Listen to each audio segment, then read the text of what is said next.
धन्यवाद। जय हिंद, जय Bharat.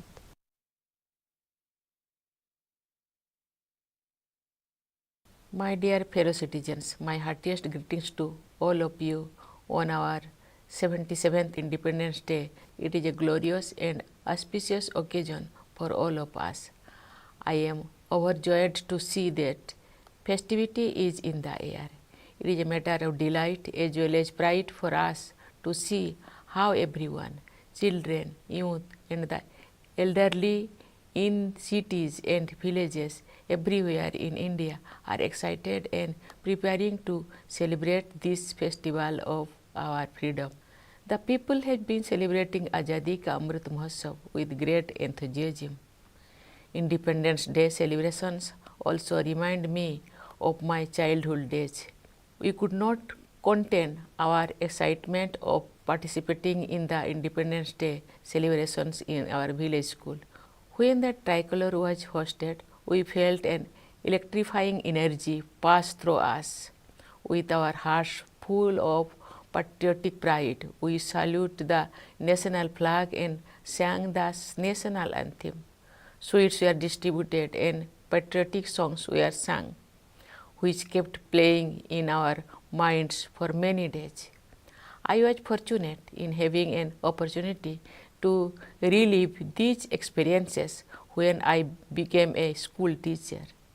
When we grow up, we may not remain as expressive of our joy as children are, but I am sure that the intensity of the patriotic feelings associated with the celebration of national festival is not diminished at all. Independence Day reminds us that we are not merely individuals, but we are part of a great community of people. It happens to be the biggest and the greatest community of its kind. It is the community of the citizen of the world's largest democracy. What we celebrate on Independence Day is the fact that we are part of a great democracy. Each of us has many identities, apart from caste, creed, language, and region. We are also identified with our families and professions. But there is one identity that is above all, that is our identity as citizens of India. Each one of us is an equal citizen. Each one of us has an equal opportunity, equal rights, and equal duties in this land. But it was not always so. India is the mother of democracy, and since ancient times, we had democratic institutions functioning at the grassroots. But long years of colonial rule wiped them out. On 15th August 1947, the nation woke up to a new dawn. We not only own freedom from foreign rule, but also the freedom to rewrite our destiny. With our independence began the era of foreign rulers, withdrawing from many colonies, and colonialism drew close to its end. What is special about our freedom struggle is not only the fact that its objective was achieved, but also how it was fought. Under the leadership of Mahatma Gandhi and a galaxy of extraordinary visionary leaders, our national movement was animated by a unique set of ideals. Gandhiji and others rekindled the soul of India and helped the nation rediscover its civilizational values. Following India's shining example, truth and non-violence, the cornerstone of our resistance, has been successfully employed in many political struggles around the world. On the eve of Independence Day, I join my fellow citizens in paying grateful tribute to the known and unknown freedom fighters whose sacrifices have made it possible for India to regain its rightful place in the Committee of Nations. Great women freedom fighters like Matangini Hajra and Kanakolata Borua laid down their lives for Bharat Mata. Ma Kasturba matched the father of the nation Mahatma Gandhi every step of the way on the difficult path of Satyagraha. Many great women leaders like Sarojini Naidu, Amu Swaminathan, Rama Devi, Aruna Asaballi and Sucheta Kriplani had set inspiring ideals for all future generations of women to serve the nation and the society with self-confidence. Today, women are contributing extensively in every field of development and service to the country and are enhancing the nation's pride.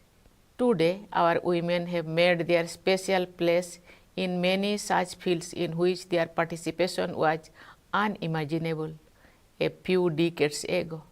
I am happy to note that the economic empowerment of women is being given special focus in our country.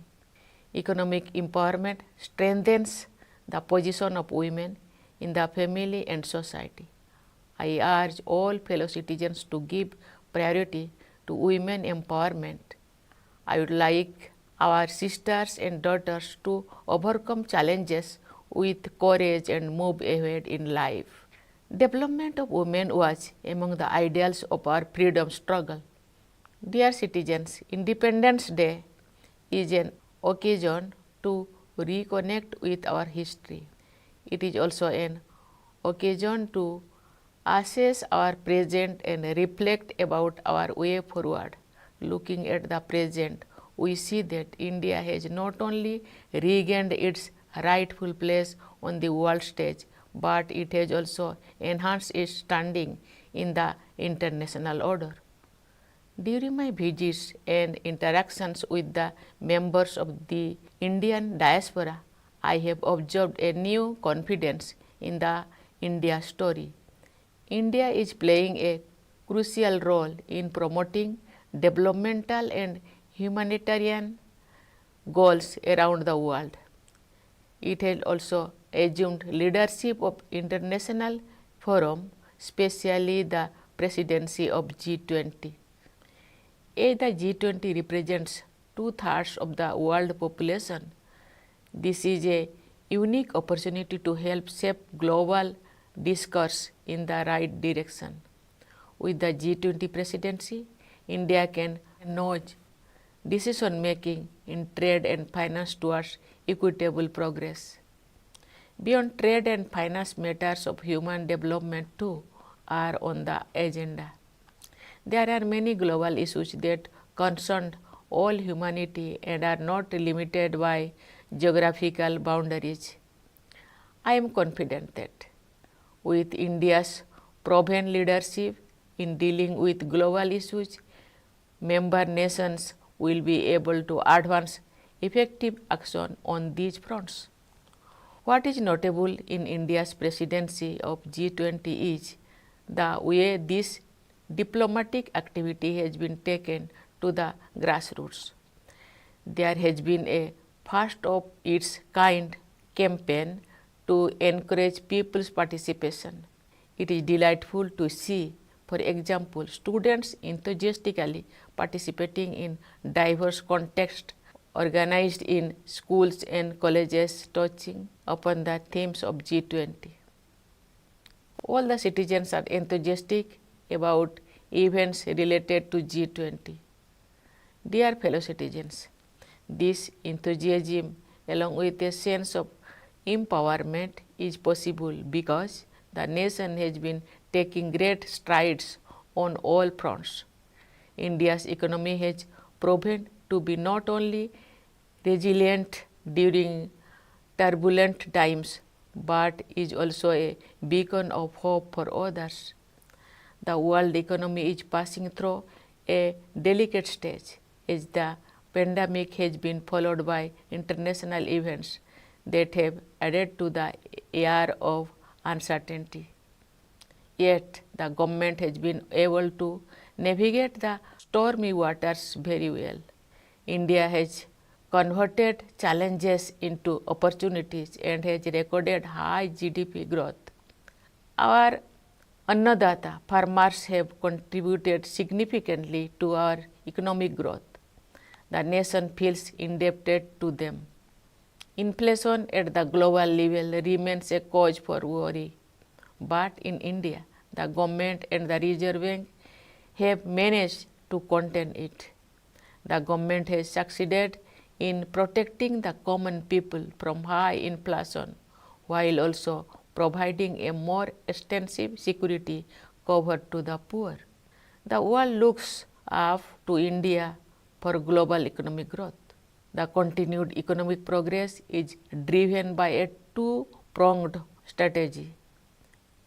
On the one hand, there is a sustained push to unleash the forces of enterprise by making it easier to do business and generate job opportunities. On the other, proactive and expanded welfare initiatives for the needy have been taken in various domains. Giving priority to the deprived remains the focus of our policies and actions that have lifted a large number of people out of poverty in the last decade. Similarly, there are specific programs to improve the conditions of tribals and encourage them to join the journey of progress. I appeal to our tribal brothers and sisters to enrich their traditions while embracing modernity. I am happy to note that along with economic growth, human development concerns have also been accorded high priority. Having been a teacher also, I have realized that education is the greatest tool of social empowerment. The National Education Policy of 2020 has started making a difference. From my interactions with students as well as educationists at various levels, I gather that the learning process has become more flexible. The visionary policy, which aims to merge ancient values with modern skills, will bring in unprecedented changes in the education sectors over the years, leading to a great transformation of the nation. India's economic progress is powered by the dreams of its people, particularly the young generation for whom limitless opportunities have opened up. From startups to sports, our youth have explored new horizons of excellence. The aspirations of the new India have infinite dimensions. The Indian Space Research Organization keeps scaling new heights and setting higher benchmarks of excellence.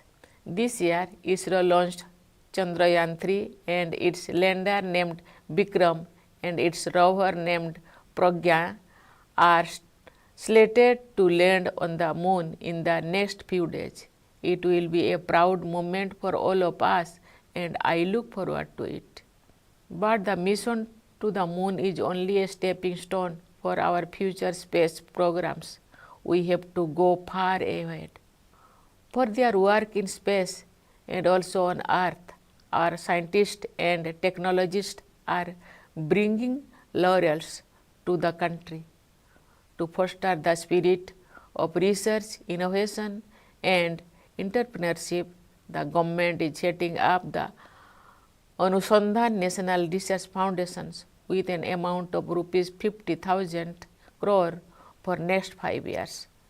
The foundation will seed, grow and promote research and development in our colleges, universities and research institutions. Dear citizens, for us, science or knowledge are not ends in themselves, but are a means for the betterment of all the people. One area that merits urgent attention of scientists and policymakers all over the world is climate change. We have faced numerous extreme weather events in recent years. Parts of India have faced extraordinary floods. At the same time, there are places facing drought. These events are also attributed to the phenomenon of global warming. Therefore, it is necessary to make efforts at the local, national and global levels for the environment. In this context, it is noteworthy that we have achieved unprecedented goals in the field of renewable energy. India is providing leadership to the International Solar Alliance. Our country is playing a leading role in fulfilling international commitments. We have given the mantra of life, that is lifestyle for environment, to the global community. Dear fellow citizens, extreme weather events affect all, but their impact is far more severe on the poor and the marginalized. Cities and hilly terrains especially need to be made more resilient. The larger point here is that the culture of greed takes the world away from nature. We now realize the dire need to return to our roots. I know that there are still many tribal communities who live very close to nature and in harmony with it. Their values and lifestyle offer invaluable lessons for climate action. The secret of the survival of the tribal communities through ages can be summarized in one word. That single word is empathy. They have empathy for all Mother Nature's fellow children, flora and fauna alike. Sometimes, however, the world seems to be suffering from a deficit of empathy. But history shows that such periods are only aberrations, and kindness is our fundamental nature. It is my experience that women have empathy in greater measure, and they show the way when humanity goes astray.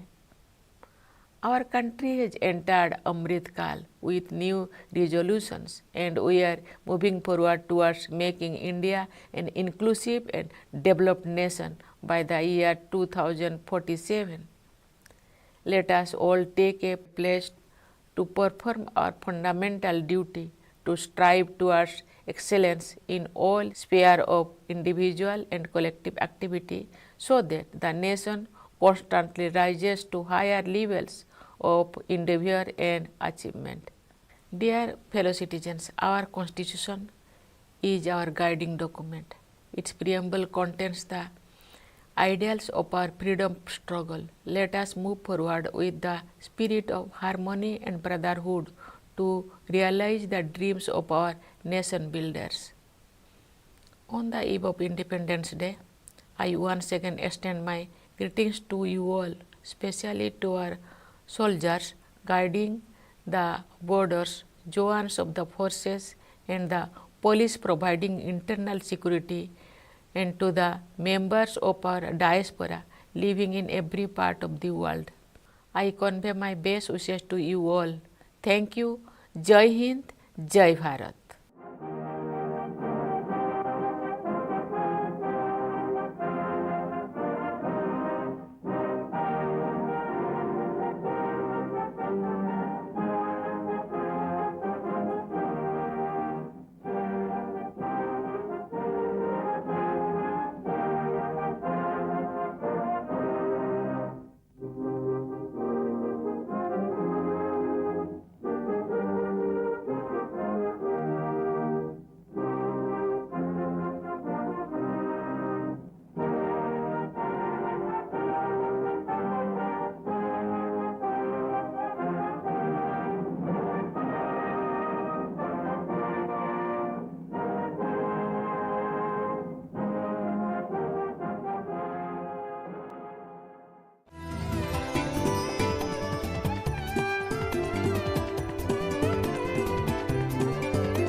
प्रभु श्री राम के चरणों में कुछ देर